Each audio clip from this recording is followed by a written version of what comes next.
What's up, everybody? We are back. Welcome back. Episode 3 of Everybody's a Critic. I, of course, am your host, Jamarco Shaw, back again with my boy, Stephen Dinkins, and, of course, the great Nick Taylor. How are you Hello, guys doing everybody. today, gentlemen? I'm phenomenal, actually. That is great Actually, to yeah, hear. I just did a yeah, I did my show, the Afternoon Tune, on Twitch. We reviewed the newest version of The Crow, which Oh, yeah, that'll be up on our channels sometime soon. But let me just say, I'm glad that I had something much better to talk about this this that's weekend. why I If came that was through. if that was the only thing that I had to go into this next week with on my mind, then I would have been just really That's, pissing. that's why I had to call you What in do you for mean, this Nick? one. It's the most remake of all time. See, I I heard would it. have been fine with it if I had not watched the original 1994 Crow for the first time the night before, Oh, Yeah. and yeah. that just I just left that theater mad.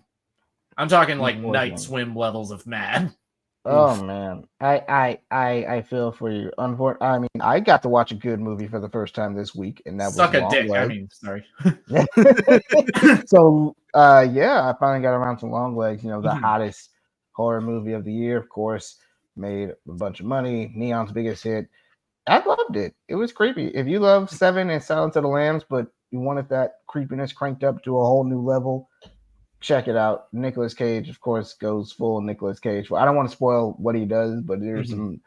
there's some singing, Took it to there's a some whole singing nother and some level. dancing, and yeah, it's if you love crazy Nick Cage, it's the performance for you. But other than that, yeah, man, just working. Been very excited to get back to the show. I want to say thank you to everybody who has been sharing and liking and subscribing. Of course, we could always use more support, so please spread the word, keep it going, tag a director. If you want us to do some directors, let us know in the comments. Edgar Wright, we're almost done, but we're getting close. We got two more movies, or three more, excuse me, and I cannot be more excited to talk about his third film. Came out in 2010. It's just celebrated its 14-year anniversary.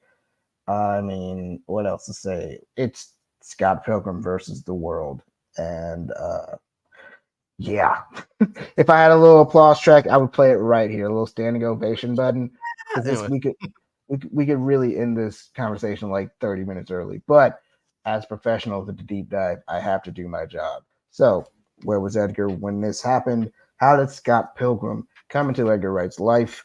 Well, it all started back in 2004 when he was working on Shaun of the Dead. Somebody slipped in an early copy of the comic written by Brian Lee O'Malley, and immediately he was like, I want to make this movie. And ever since then, it's just been working on it.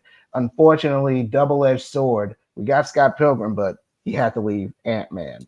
Uh, Mm. yeah, that's one of my biggest comic book movie like L's of all time. Edgar Wright directing Ant-Man. what could have been? What could have been? No disrespect to Peyton Reed, because I like those Yeah, movies. I Well, at gotta least feel two of them. he kind of made the superior choice, and I loved his quote on that. You know, he's like, I very much wanted to make an Ant Man, but he's like, but Marvel didn't want to make an Edgar Wright film. Mhm. Yeah, You know, so I exactly. understand that he's just like, this thing that is not part of a franchise, I would already have so much more, control over. So Mhm. You got to play the game, but greener pastures. So, as I was saying, he was working on Scott Pilgrim, writing it with Michael Bacall, and Universal picked it up, and it was on from there, based on the beloved 2003 comic book or graphic novel written by Brian Lee O'Malley, all the way out in Canada. Scott Pilgrim is about this loser, this idiot named Scott Pilgrim. He's 20 something, plays bass in a shitty band, and he may or may not be having relations with an underage Chinese schoolgirl named Knives Chow. And being the piece of shit that he is, yes, certified lover boy, not unlike another Canadian in the news today. But I digress. Don't sue us, Canada. But the yes, entire so of country course, Scott, for our next. Scott starts having dreams about this girl, Ramona Flowers. He falls in love quickly, and before anything else can happen, he must have to fight her seven evil exes to gain her heart. And the comic was a international smash. Did anybody else read the comic? I did, but not till after I'd seen the movie. It was another one of those things where the movie, like, I don't even know if I'd heard of the comics before the movie, but the movie was good enough to make me want to read the comics. Then after reading them, I realized that certain things the movie, could have done differently and whatnot. So Yeah. And how about you, Nick? Were you Scott Pilgrim from day one, or with the movie was your jump start? No, the movie was really my first jump start with Scott Pilgrim as a character, and I've been meaning to check out the graphic novel. I just never did. I just haven't. Right. Yeah, I mean, well, I I kind of had the home court advantage because when I was in high school, I hung out with them, the Weebs Anime Club. So every Them. morning, Them. shout out to Yeah. them. I'm still tight with them. Yeah. So every morning before class, I would just hang out with them, shooting the shit, talking about geek stuff, getting to know what's hot in the streets. And when this movie was being talked about, when the trailers, the posters were out, one of my homegirls was like, "You haven't read the comic?" So she let me borrow like all 7 editions, and I like speed ran through that back in the day. And yeah, I was all in. I don't know, because I was already a fan of Hot Fuzz and Shaun of the Dead at this point, and I'm in high school, and this was actually like a birthday present to me. Shout out to my man Tony out there. Like, I remember going opening weekend and seeing this, and it was like, I can only compare. There's only like a couple of movies where you remember where you first were when you saw it, and this was kind of like how Knives was in the beginning when they're Yeah. playing the opening credits. Those were Was. literally my eyes. I was really like, what is this? What the fuck is happening right now on this screen? You're allowed to do that in a movie? You could just throw comic book blurbs and video game sound effects in the background. This might have been my first hyper fixated like movie where it's like, oh, he's talking to me. Yeah. Like, he's talking to my generation. And like, I think that was like, I downloaded the soundtrack, I downloaded the score, I got the DVD. Like, I was just all in on this movie. And yeah, I mean, it didn't do much for other people because it flopped. Made for 80 million, only made 50 million, lost Universal a lot of money, but has since seen a cult following that has led to video games and TV shows and reunions of all sorts. It has been beloved since just 14 years. And I said, like, the same way our parents' generation, they were sneaking out to go see late night screenings of Rocky Horror. I can imagine 30 years from now, our kids will be sneaking out, gonna go see like late night screenings of Scott Pilgrim. So like, it has definitely struck a nerve in the culture, and you've seen the influence in films past and present. So, but before I get ahead of myself, I did write notes because there's a lot to talk about when it comes to this movie. Because clearly we can all talk about how great it is. I got some points here. So first of all, let's talk about the cast. Yeah, we could glaze this movie all night long, and Let's have structure. Okay. Before I just blab off of the mouth. So starting with the cast, this is by far, like, out of the 2010s, this is probably like the hardest ensemble cast in any movie. This is just outside of Michael Cera, who was already big from Superbad, from Juno, Nick and Nora's Infinite Playlist, Youth in Revolt. Underrated. I'll say the underrated Youth in Revolt. Yep. Yeah, very. He was probably the biggest name in the cast at the time, or at least the one that was leading these kinds of movies, these kind of like YA led comedies. But this is really the who's who of those kinds of films, with Kieran Culkin, Anna Kendrick, Brie Larson. Just read them all off. Mary Elizabeth Winstead as Ramona, Kieran Culkin, Anna Kendrick, Brie Larson, Allison Pill, Aubrey Plaza, Johnny Simmons, Mark Webber, Ellen Wong. And going into the League of Evil X's, we have Chris Evans, Brandon Routh, Jason Schwartzman, Mae Whitman, Satya Baba, and Keita and Shota Saito as the Katyanagi twins. Mm-hmm. It's of course, just did you say Schwartzman? Yeah, I said Schwartzman. Okay, yeah, just listen. You didn't say them in order, but it's okay. Yeah, but you got the point. But I was like, hearing that lineup, like, if there was like a dream team, like Olympics of actors this would be up there. And Oh yeah. like Nick said, it's just like Michael Cera, of course, was the biggest name, but like I would say like these actors have all gone on to do amazing things. Like Yeah. if I was a fortune teller, I would put all my stock in the Scott Pilgrim cast because they Yeah, to blew the up. And we point saw where to the point where for the anime that came out last year, the big selling point of that was they got the entire original cast from the movie to reprise their roles. And Right. considering where at least three of the actors and how big they had gotten, especially with Chris Evans and Jason Schwartzman and Aubrey Plaza, and of course Brie Larson, that was a huge get. Kieran Yeah. Culkin after Succession, just Oh, kicking that ass too. Yeah, everywhere. yeah. But yeah, like I just every time I love this cast because they still have stayed in touch and they still show up and they still hang out. And like Michael Cera said, he was depressed after filming this because he's like, I'm never gonna have this much fun ever again working on a movie. Like it just is that's like a sweet spot for me in Hollywood. It's just seeing these folks still so tight knit. And of course, they did a reunion webcam table read for their 10-year anniversary. Almost everybody showed up reprising their roles. If you haven't seen it, it's on YouTube under Entertainment Weekly. Great, great, great time. If you love the movie, if you can just quote it off the back of your hand, just it's a good hang with some of the most fun people. And yeah, Brie Larson was only 18 when she did this movie. wow. Like she was United States of Terra, but yeah, everybody was just either coming up or getting ready to blow. And I mean, we can talk about all their accomplishments like Mary Elizabeth Winstead's in Star Wars now. Ellen Wong was great in Glow. Allison Pill is always great when she shows up. I think she's in Trap. Brandon just said. Brandon Routh, of course, was Superman, but he's like a cult OG. He's like he reminds me of like he's our Bruce Campbell. Like he should every time he's in something, I'm like, hey, it's him. I think he's the only Superman who gets like respect. Like nobody hates him. No one's like passionate about him like Henry Cavill and Chris Reeve. They're like, oh yeah, Brandon Routh. Yeah, he was all right. Yeah, I mean, he was a great Superman in the movie that he was, written for, which Superman Returns, I guess was a little polarizing just because it was a sequel, although it was like his one and only time getting to do that. But I think he was great.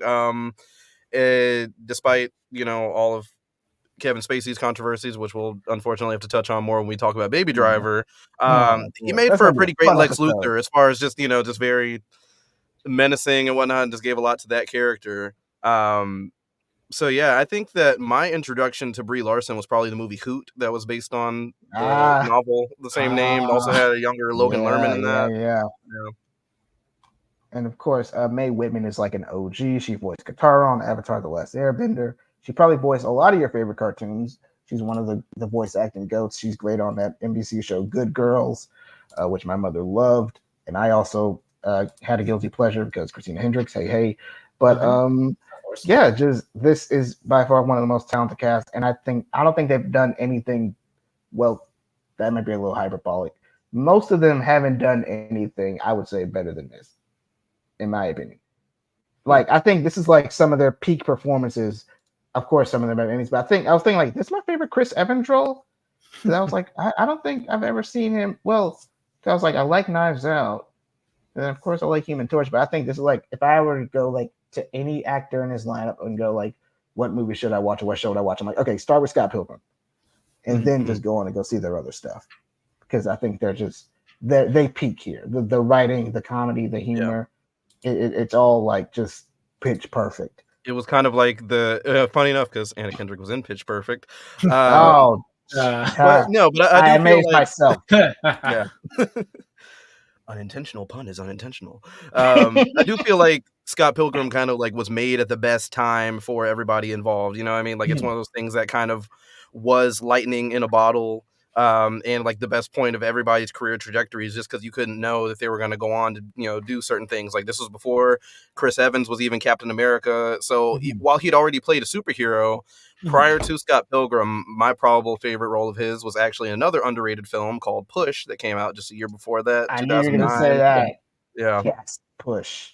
I loved that movie. I had that on DVD just the same way that I had Scott Pilgrim on DVD. It was just another like really interesting, exploration of people with powers, but without, just the superhero glam of capes and all that, just like saying, It like, was hey, Chronicle here's what. before Chronicle. Essentially, yeah. Which I love Chronicle, by the way. I Yeah. don't like creators, but I love that Mhm. movie. But back to Scott Pilgrim. Thanks, Akira. Yeah. Because we could talk about this cast spin off in 10 different directions. I could talk about Aubrey Plaza and all her great movies. Watch Emily the Criminal, everybody. That's my Aubrey Plaza recommendation. Okay. And let's get into, of course, what are your favorite quotes? Because the script, I think, is just, this is one of the funniest. Yeah, this is one of the funniest scripts, I think, ever in the history. And it was co-written by Michael Bacall, who brought us the 21 Jump Street reboot, which he co-wrote with Jonah Hill in that one. Yeah, and I can definitely hear a lot of his the same kind of type of humor in these, but I think just the ineptitude of it, because Scott and his friends are idiots. And they absolutely are. They are the personification of the lack of self-awareness. And since you said 21 Jump Street, I want to shout out Johnny Simmons really quick, because he had a really funny cameo in first Jump Street. Of course, he plays Young Neil, but one of my favorite moments of that clip, because he's the one who dies from the drug. Was it? Holy fucking shit. Yeah. But there's a part where he's like, Jessica, will you go to prom? I already know the answer. It's yes. So Johnny Simmons, underrated. One of the funniest dudes out there. But yeah, I mean, I wrote down some of my favorite quotes. One of mine is near the end when Scott is talking to his sister, Stacy, played by Anna Kendrick, and it's unfortunately after the Ramona breakup, and she goes, "Did you really see a future with this girl?" He's like with jetpacks. Oh, you idiot! Like Scott has to come from Young Neil himself. Just the whole he punched the highlights out of her hair, and then just repeating it. He punched the highlights out of her hair. That's the best one. It's a live action. My favorite line ever is, "You cocky cock! You'll pay for your crimes against humanity." I'll shoot you a little fun fact about that quote. That was the only bad word allowed in the movie.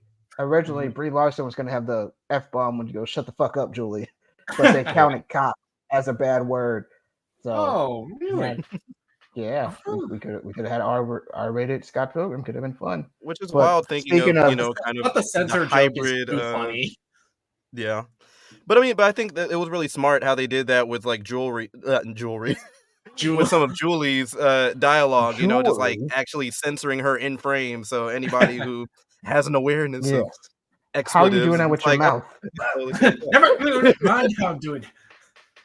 One of my favorite quotes is from Roxy Mae Whitman when she's about to kill Scott. She goes, "Your BF's about to get after the bee." Weak point the back of her knees. Yes, it's a live action, which is a joke I did not get until like one of my later rewatches. Yeah, it grows on you. But yeah, this movie is just like, it's a living, breathing comic book and anime, and it's so deliberately over the top. It's so like it's exaggerated. It lives in this kind of like exaggerated reality where everything kind of follows the rules of comic books or video games. It was like this loser Scott Pilgrim, who's a shitty bass player, is somehow also the best fighter in his entire province. Exactly. And yeah, and Edgar Wright said all those video game effects and comic book effects, that's just how Scott sees the world. Like, this is pretty much just his narcissistic view. Was like, okay, I have to fight. I'm about to go into Street Fighter mode. Like, of course, like I always think about the little P meter when he's going to the bathroom. Like, that's just him. That's just him as that's all he does is play video games and play shitty music. And speaking of music, I mentioned this is the only soundtrack I downloaded. Nigel Godrich did the score. He's mainly a producer for Radiohead, but the soundtrack has a lot of great indie artists. Beck is the mind behind Sex Bomb. If you don't know Beck, I would say one of the most defining indie alternative artists of the last 20 years. So when I heard he was doing like this shitty garage indie band music, I'm like, oh, that's perfect. And of course, the songs are great. Garbage Truck, the lead title. Let's see if we can play it if we don't get sued. I'll see if I can only play you a little bit because I would argue this is one of the best film openings of all If time. not, we can just like poorly, remake them a cappella in the moment. That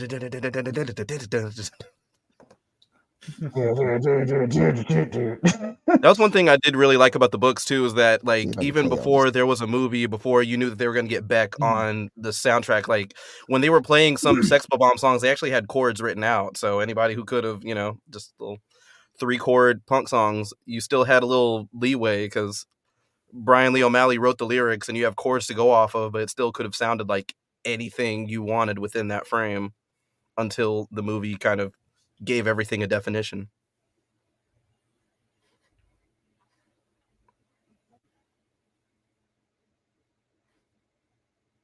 Damn, this shit is not loading. A little wheel of death. We just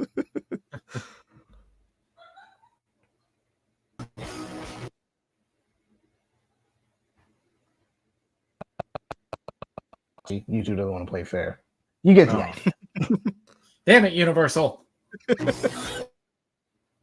I wasn't expecting you to find the whole movie involved. Yeah, thanks a lot, Universal. But yes, you get the idea. So we go through the shitty gigs. He has to fight all these exes one by one, and we're just gonna break it down. Number one is Matthew Patel, played by Sadia Baba, who barely counts because it was 6th grade. It was one kiss. Hey, but still, he gets his ass kicked. Yes, he had magical, mystical, telekinetic. Hey, and out of all the exes, he's the only one with the body count. Who actually succeeded in killing anybody. He killed Crash and the boys. Yeah, everybody else kind of. But and he has demon hipster chicks. So shout sad. SL. The funniest thing in the movie. We hate you. Please die. That scene made my mom cry from laughter. This movie passes the mom test.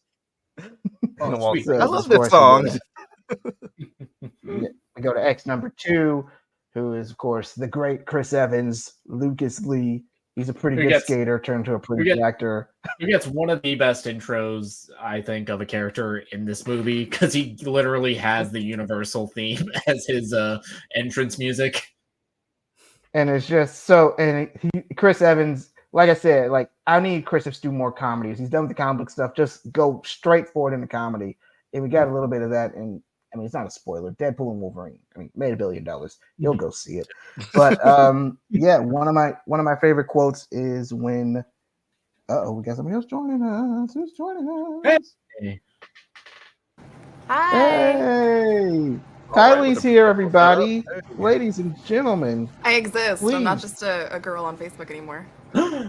I know. Now I have to do an introduction halfway through the show. Ladies and gentlemen, now the podcast last. See, diversity, everybody. Sorry. There's got to be a token white person, and unfortunately, it's me. Sorry. Shit. Yep. I gotta lay up the red carpet for you guys. Hush. Ladies and gentlemen, this here has been a friend of mine since almost 10 years. We met on a little site called Tumblr. Ask your parents. But she has been a good friend of mine for a long, long time. And I'm so happy that we're here to talk movies with her. Ladies and gentlemen, please welcome Ky-Leigh Nelson to the show. Hi. Hi. And as you were joining us, we were talking about Scott Pilgrim versus the World, of course. Where did we leave off? So you had me on a whole the great number 2, Lucas Lee. Oh, we were talking about the X's. Yes, thank you. We were talking about the X's, the League of Evil X's, and we were talking about. First of all, do you have a favorite evil X, Ky-Leigh? I mean, Lucas Lee is honestly near and dear to my heart because Chris Evans is obviously like my, girl crush. But the bisexual awakening that was him literally changed me. So probably that one. Just saying. Okay. Oh. Plus out of all the underrated. I feel like Chris Evans. I feel like Lucas Lee. He is like the one that's at least the closest to being at least a decent person, somewhat, because he involves his stunt doubles in Hey, also- the whole fight with Scott, and he's like, "Hey, what can I say? I'm nothing without my stunt team."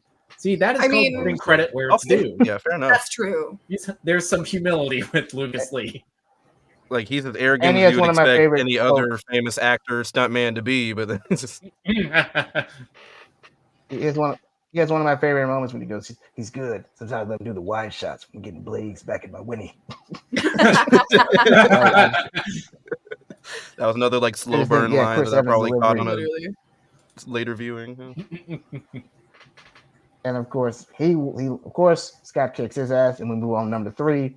Superman No, he himself, doesn't kick Todd his ass. He Ingram. just tricks him into killing himself. Yeah. He just tricks him into skating. He's like, "Hey, can you do a grindy thingy?" He And literally of course, Kyle's the him into grind. it. It was like, Yeah. you think you can In the goad comics, me into they doing a they trick they like that? don't beef. They go out and have a beer. Lucas Lee is the gifted kid burnout of Scott Pilgrim. Oh my god, it's so true though. Yeah.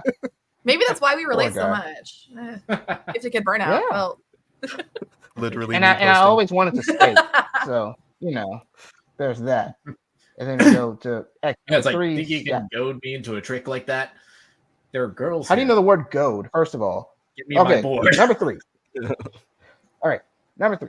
Todd Ingram, the super vegan, who was, of course, part of the Clash at Demon Head with Envy Adams, played by Brie Larson, who, of course, has the hit Black Sheep, which is still going hard on TikTok.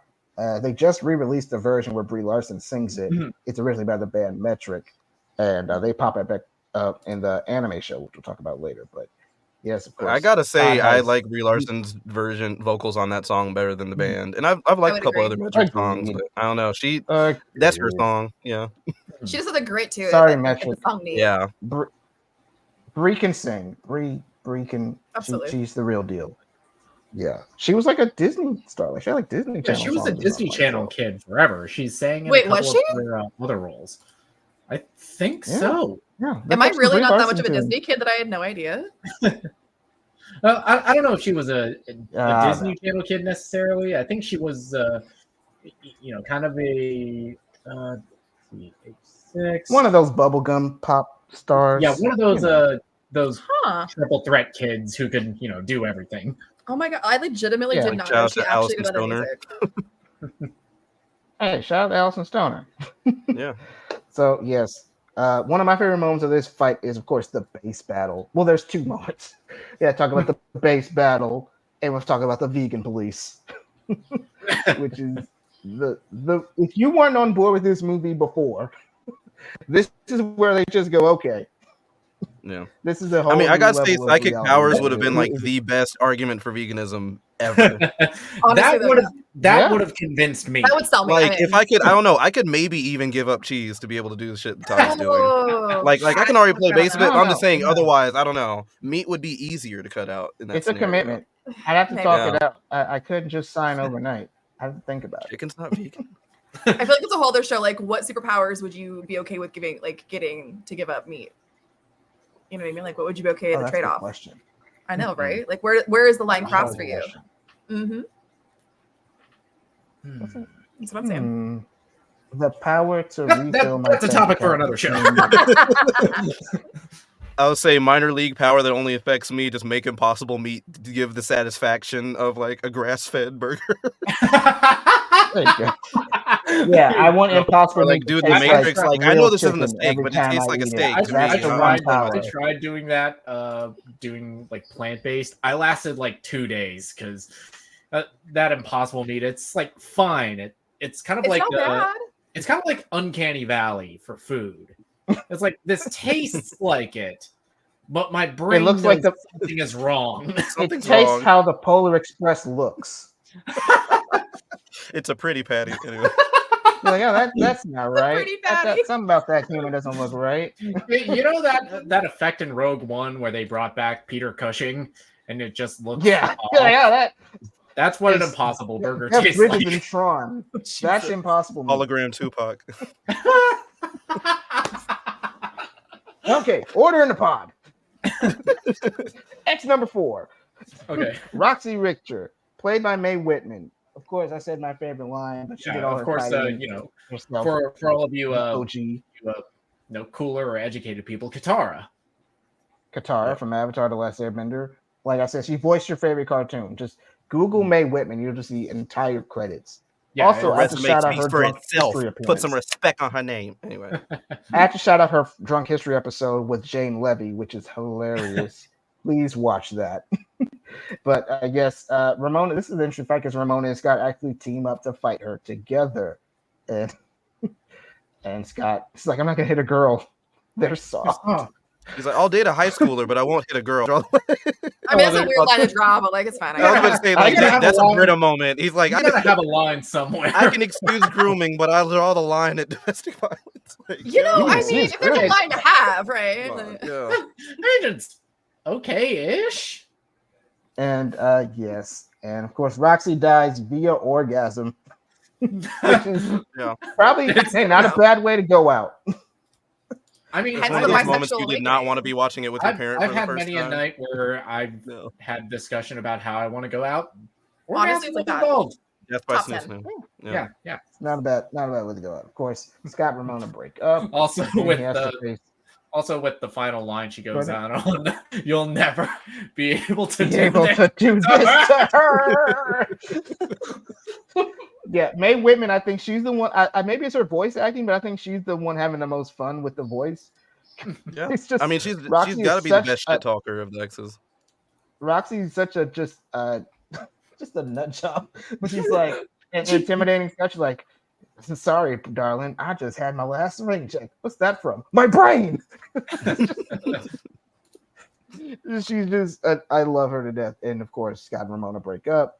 5 and 6, the Caddy and Nagi twins. They don't have dialogue, but they have badass turntables. And they can create a dragon with their music, which leads to one of the most interesting fights where a musical EDM dragon kaiju fights a fight. musical EDM gorilla. versus garbage rock.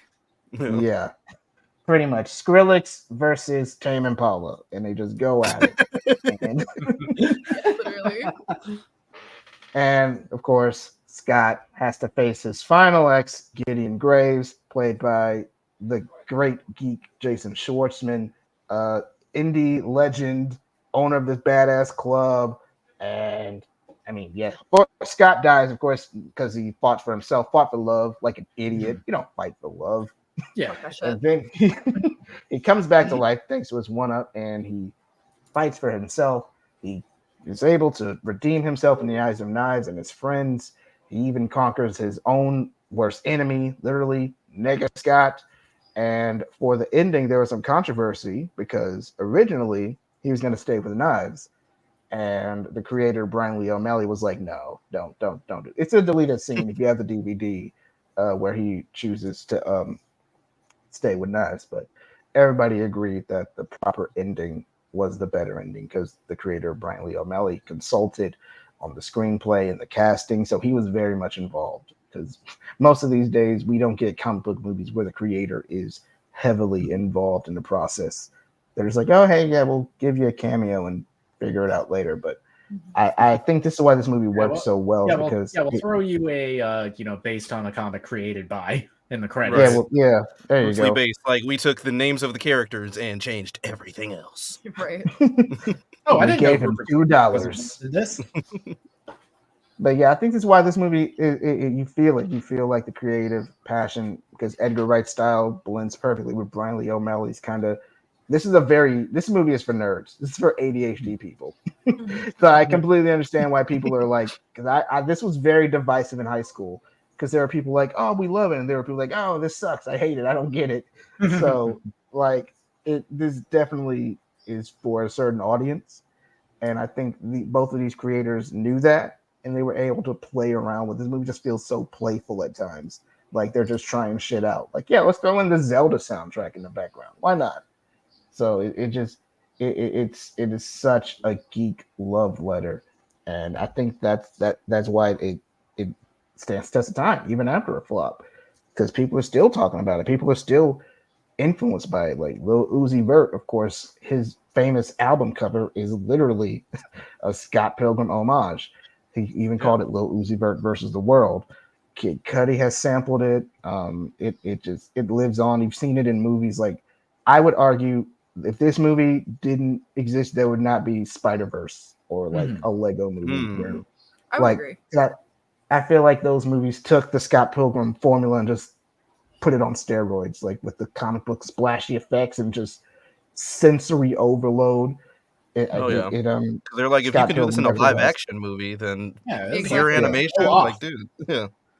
Yeah, you've seen it. Like I said, Spider-Verse, Ninja Turtles. Everybody has kind of taken this kind of quirky, offbeat humor with the nerds, and not like shaming them, but like kind of giving them a space to speak. Look, we're not making fun of you. We are you. We understand you.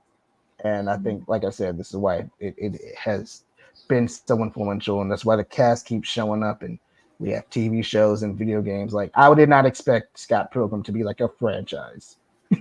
I did not expect it to have legs. Like It's a cult 10 following years now. Like, plus. yeah. Yeah, it Yeah, is definitely it a came- cult classic. Yeah, for at least a solid decade, it was that movie that you bought on Blu-ray, DVD that you brought people home and it was like, wait, you haven't seen Scott Pilgrim versus the Right. World? Oh yeah, that was me. That was me. Same. Yeah. Literally every friend, family member, I was like, "Oh, you guys sit down and watch this." You got like, I put my aunt on this, my cousins, so many people like that I've just shown this to have just like had a love for it. And I think it's because it speaks to like the geek in us. It speaks to the musician in us. It speaks to even the romantic in us, even if the romance is a little, even if it isn't all the way right. Questionable. But Technical difficulties. yeah, well, not Knives, but Ramona. That whole relationship is very messy. These are very messy people. I think Yeah, these we love are this both movie two because, very messy people. Yeah. yeah, and It we is funny love though that with as a generation. yeah. That's why it It works. is funny with Mary Elizabeth Winstead being Ramona, and then that whole thing is because prior to Scott Pilgrim, I think the most known role of hers I had was in Sky High, and Oh, the way that yeah. like Yeah, turned yeah. out with her being the villain who was actually as old as everybody's parents. Very funny. But yeah, I think Edgar Wright said he casted her after seeing Death Proof, which we'll talk about when we get to our Tarantino episode. Very underrated, very divisive. That might be fun. But yeah, it like I said, it has endured a life long after its flop. I don't know what people were talking about because when I think about this movie, I was there because not only did Scott Pilgrim flop, but I think Kick-Ass flopped like a few Yeah, weeks right at the later. same time. Yeah. And they were beat out by the Expendables. And Yeah, remember the Expendables? Yeah, this is something I'm ashamed about because I think I was in high school when this came out. So me and a buddy, we went out to the theaters, and we were underage, so we couldn't get a ticket to see Expendables in a theater. So we bought our tickets for Scott Pilgrim, but then we went into that theater. Oh, And to this day, that is one of my biggest regrets. Naughty, right? That's one of my big regrets because we had a chance to see this in theaters. Well, Edgar Wright took it in stride, and he even said a funny joke during the 2020 reunion. He said, "The fact that you're not doing a reunion special on the Expendables says it all." Well, I mean, so it's he got really the last laugh. the only real dialogue was just quips in between, head explosions. You know what I mean? It's just like Your Literally. dad's favorite for action a star. character. All in one Casual movie. racism. Short joke. Dolph Lundgren. Stallone's gonna kick my ass. I mean, it's just like the big like 80s action crossover, essentially. Like, what excuse can we have just to put all these people together in the same movie? It doesn't really matter what the movie's about, just as long as they're shooting and people die. Right, literally. Yeah, like Deadpool and Wolverine. Very American. Anyway, so hey, I like this it. is actually Just shooting good. a shot. That was a good joke. Come on, give me that one.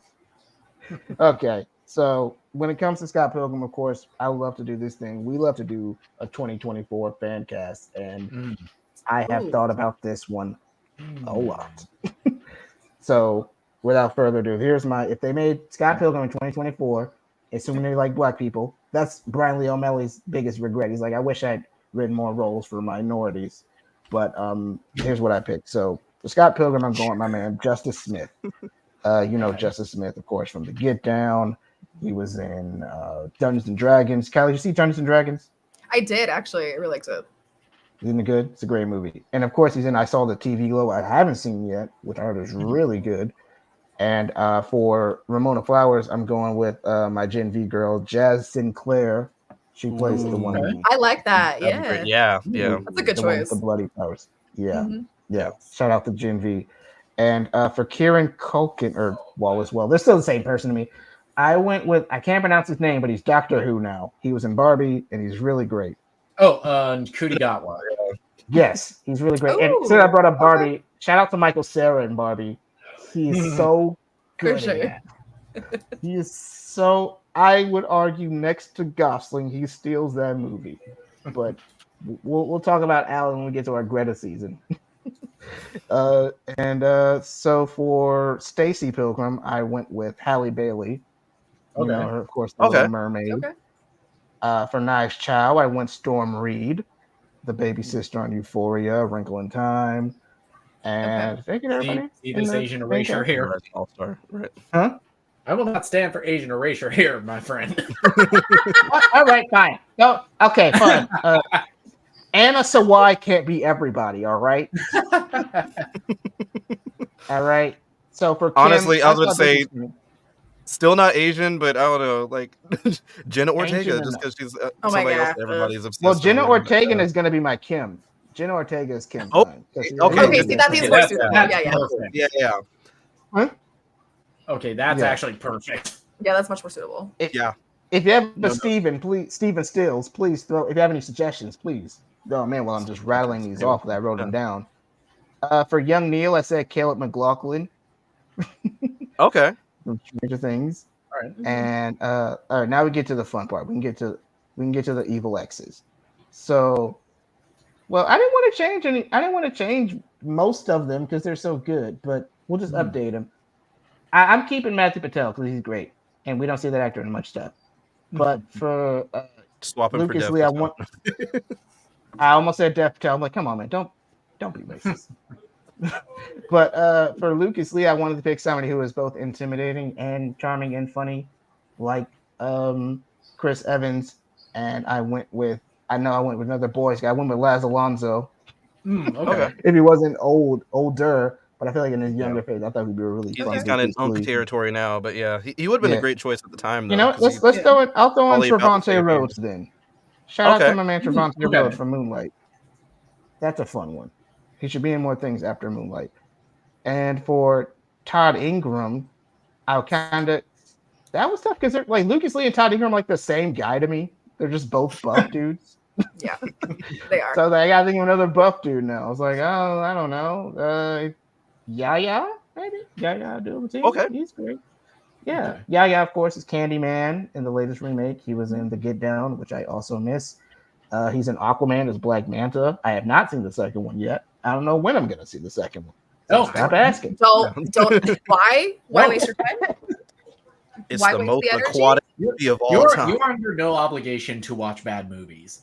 No, don't do it. Thank you. Yeah, I'm glad. Thank you for that reassurance, everyone. That means a lot. I feel like there. Okay, quick digressing, but I do feel like there is a tier to bad movies. You know, there are bad good movies. There are good bad movies. There are bad movies that are still tremendously rewatchable, and then there are others that are just like, no, they should not have cooked. Who let them in the kitchen with this? You're talking to Mr. Bad Movies here. I watched G.I. Joe for fun.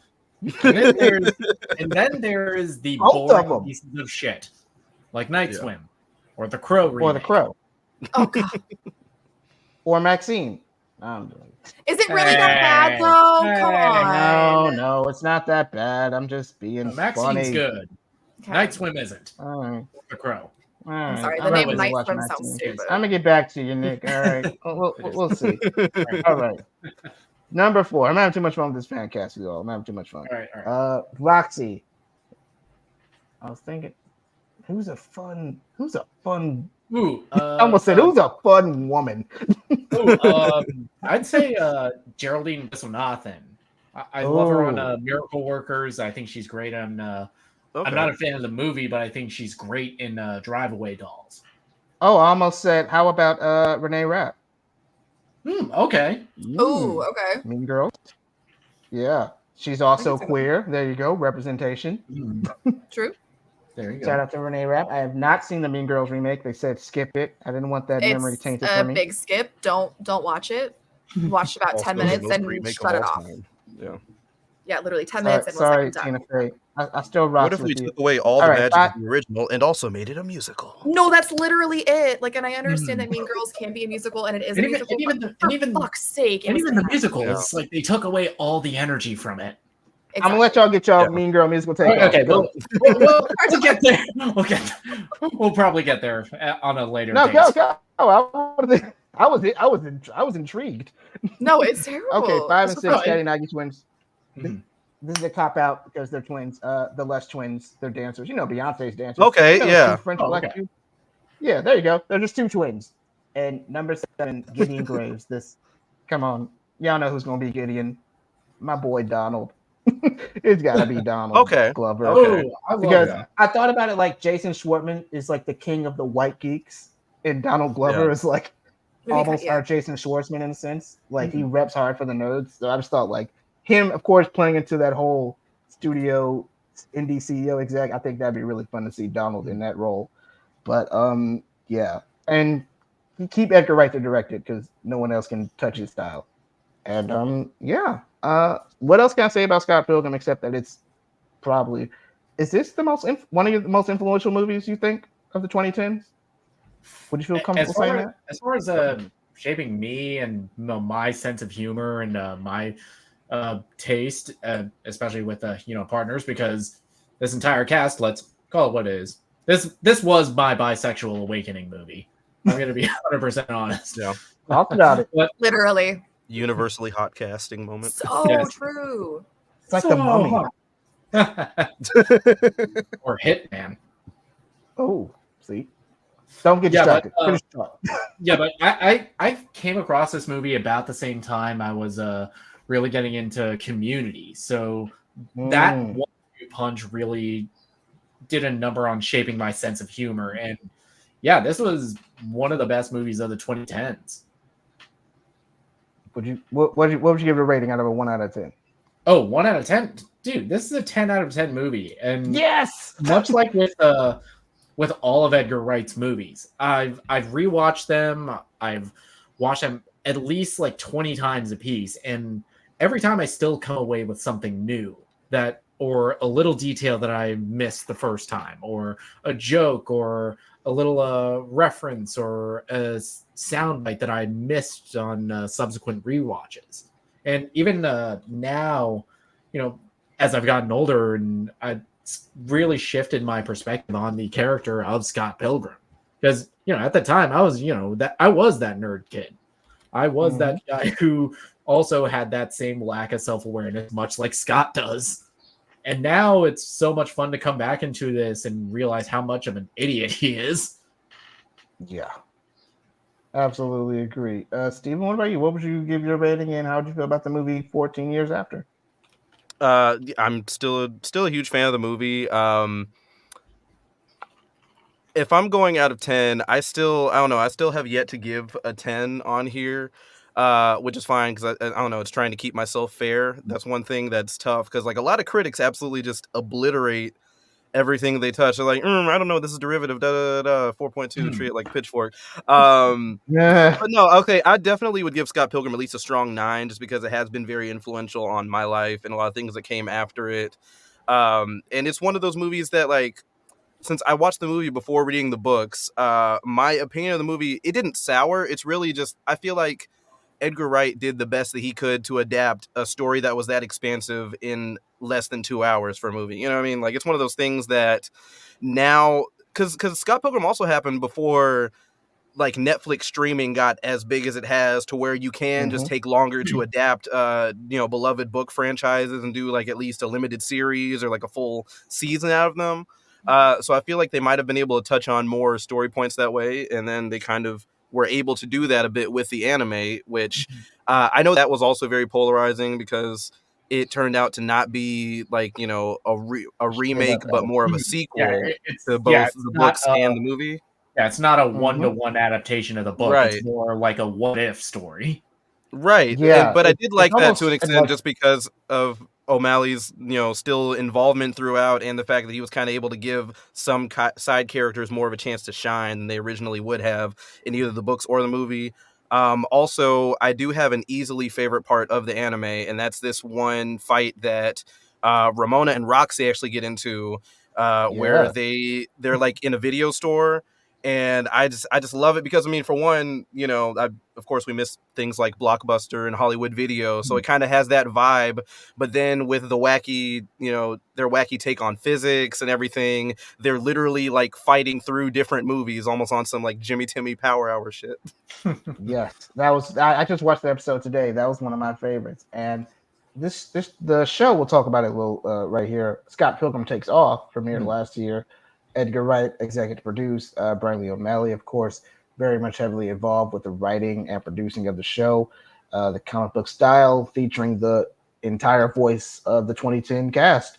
Everybody's back, even Chris Evans, Brie Larson. Who would have thunk it? But yeah, if anything, it felt more like an anthology series, like a companion to the book and the movie.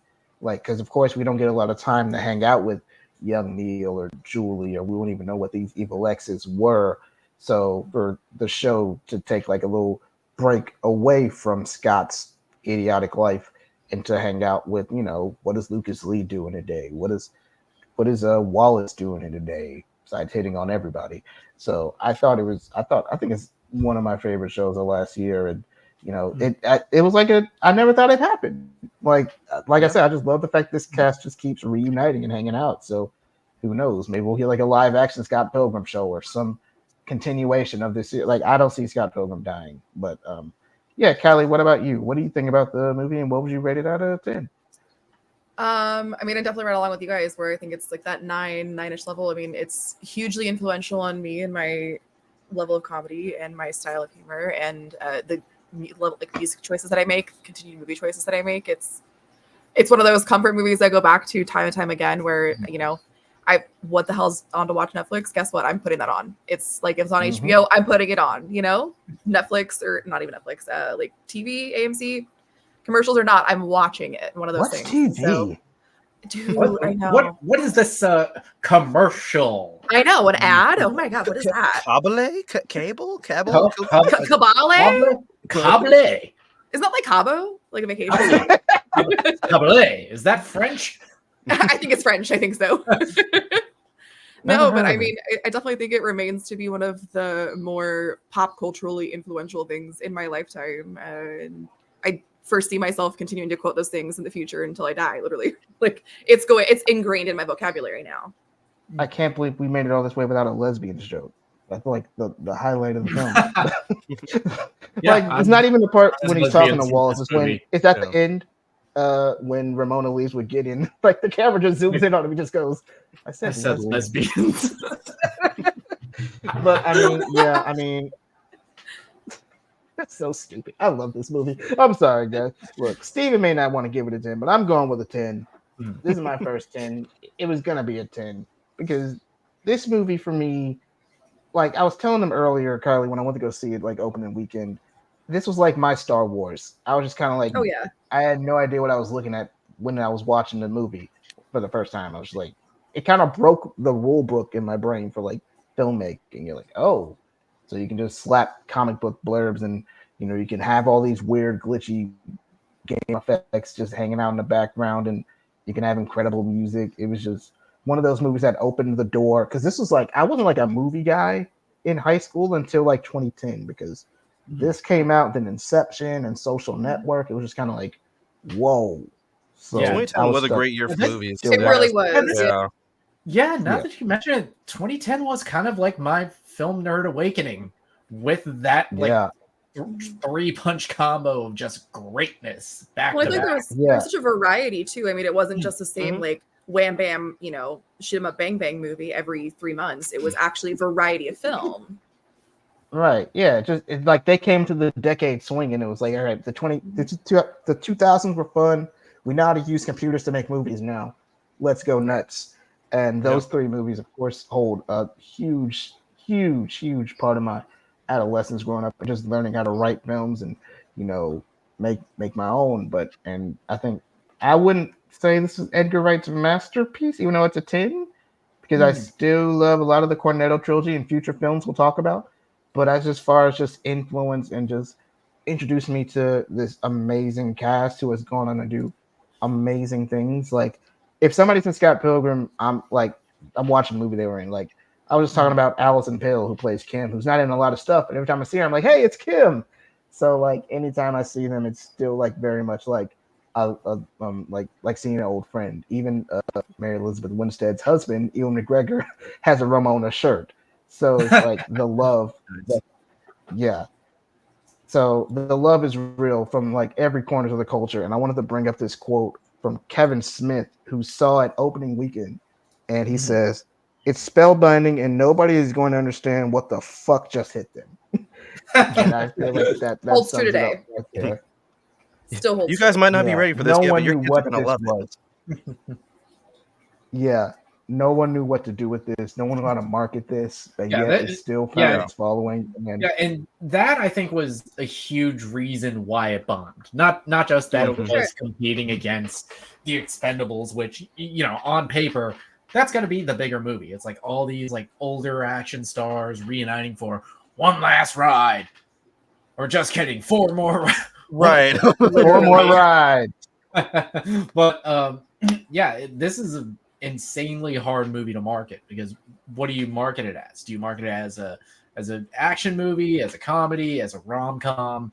It's kind of a movie that's impossible to qualify what genre it's in. Yeah, is it an action movie? Is it a comedy? It's just all over the place. It has something for everybody, and I'm glad you brought that up, because Edgar Wright.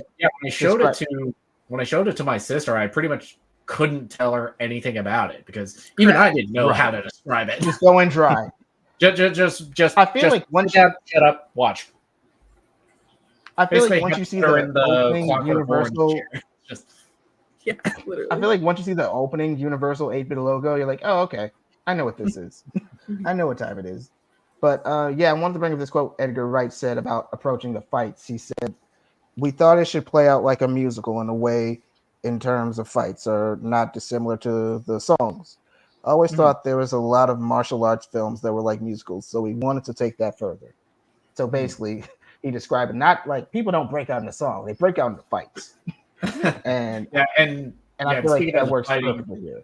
And speaking of the fighting, this was choreographed by Bradley Allen and Pen Zhang, both of whom were on the Jackie Chan stunt team. And Bradley Allen, he's been around a while. He's choreographed for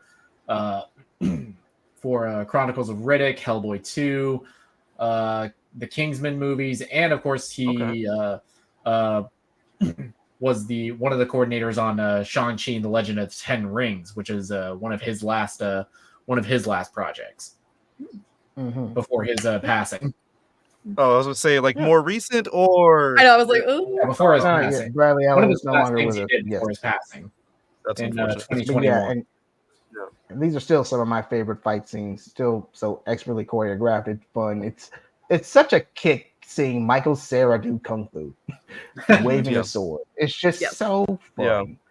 And, I feel like that also, you know, Michael Cera had so much star power, which was a draw for it, but at the same time, also with it, you know, again, struggling to market this movie, we're like, how do we make Michael Cera come off as a badass, especially while you have things like Expendables come out, like this guy is the toughest fighter in the world. This was the movie. I do feel like that lends more of the comedy, you know, because like, what? Michael Cera could fight? He got hands? What? Yeah, you know? right. I remember like the running joke when this movie first came out. I was like, wow, first Michael Cera movie has a personality. This is still literally. Even if it's a shitty one, he's he's at least like a human character. The mumbling guy from Juno. Yeah. But this was like, but I mean, I feel like he's so relatable. Like he's a relatable character that like he's a nerdy dweeb who doesn't know what the fuck he's doing. Like he's just a dork. Like at that time, he was the most relatable individual to be out there. So I don't know. I think it just made sense. Yes. And afterwards, I'm glad like he has had one of my favorite careers post Scott Pilgrim. He's always done just weird off the wall stuff. He was on Twin Peaks, which is great. We talked about He's in the Bulls. He was Robin in Lego Batman, which is incredible. I love that movie. And of course you mentioned Barbie, but yeah, I can't wait to see where he goes from next. But yeah, there's Scott Pilgrim, a great film. Almost 10s across the board, Steven. Hey, I was a 9, thank you. Oh, hater. And Ky-Leigh, well, it's your first episode. I'm giving you my first show. But yes, Scott Pilgrim versus the World, ladies and gentlemen, cast crew. Did you like it? Did you love it? Do you hate it? How do you guys feel about it 14 years later? Did you watch the show? Did you watch did you play the game? Do you have the soundtrack? Or are you Do not a have your nerd like the passport? rest of us? Did you get your shots? You graduated high school Also, yet? important update. Whoa! All right, Drake. Anyway, Oh, Oh, And on that note, I knew it was gonna be a fun episode. Thank y'all for watching. Everybody's a critic. We appreciate your support. Don't forget to like, comment, and subscribe. Which director will we do in the future? Who knows? But next week we reach the finale of the Cornetto trilogy, but not the last Edgar Wright movie. We are doing The Golden Mile with The World's End. That's a very fun movie. Very excited. damn it! Right as I quit drinking. Cornetto trilogy up. We got two. Yeah, I'm not encouraging drinking on an episode, but if you want to, club sodas in the chat. there you go. We'll get you some waters in the chat. But thank you everybody for watching. This was so much fun. Thank you, Steven. Thank you, Nick. Thank you, Ky-Leigh. I had a blast. Check out Nick on the Afternoon Tune. I'm on a couple episodes over there. We were just talking about Whiplash and Gone Girl. Talk about traumatic. Great conversation. Great conversation over there too. Yeah, great time over there. I'm on Twitter. I am on Facebook. Jamarco Shaw. Look out for what is my profile picture right now? Whatever it is. It's a capital M. But look out for me on there. I'm always talking about movies. TikToks are coming. Everything is coming. Twitter, Snapchat. Follow us on the socials. If you like us, if you like our opinion, please let us know. If not, keep that to yourself. But in the meantime, you got nothing I'm nice Jamarco to say. Don't Shaw. say anything at all. I'm Jamarco Shaw. This has been Everybody is a Critic, and we thank you and have a good night. Good night, everybody. Say bye, everybody. До свидания. night, y'all.